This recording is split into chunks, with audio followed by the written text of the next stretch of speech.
Wellbore excavation is begun in a variety of ways. The method for spudding in is dependent on a variety of factors, such as the type of well, water depth, seafloor terrain, soil competency, and local experience. A structural steel casing is installed first, which keeps the excavated wellbore from caving in, provides a means to re-enter the wellbore, and serves as a foundation upon which future casing strings and heavy seabed equipment will be loaded.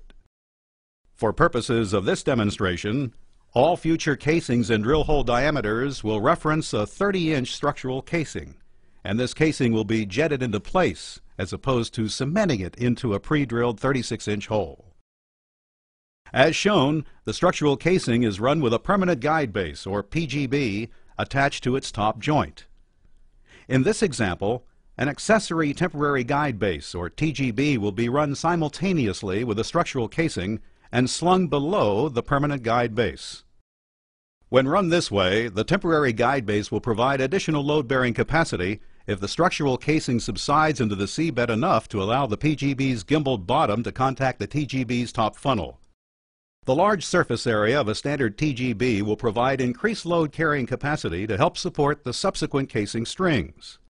In the event of contact between the PGB and TGB, the rounded gimbal compensates for a sloping seabed.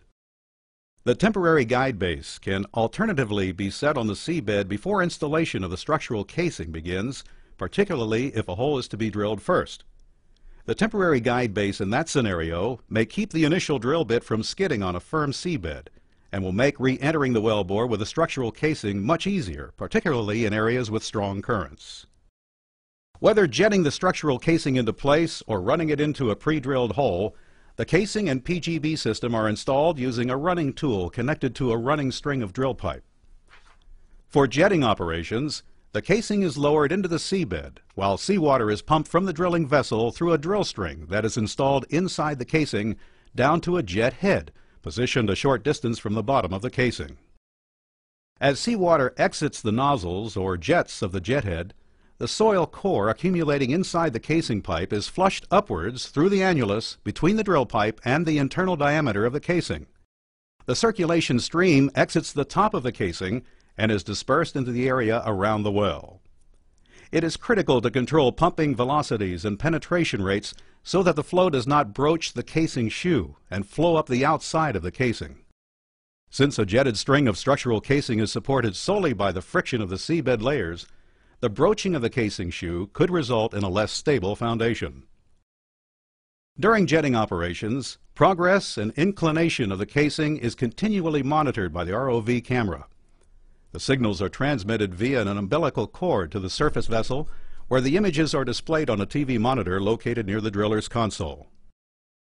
Once the structural casing is jetted into place, the casing can be left to soak in place for a few hours. This allows the seabed formations time to expand and adhere to the casing.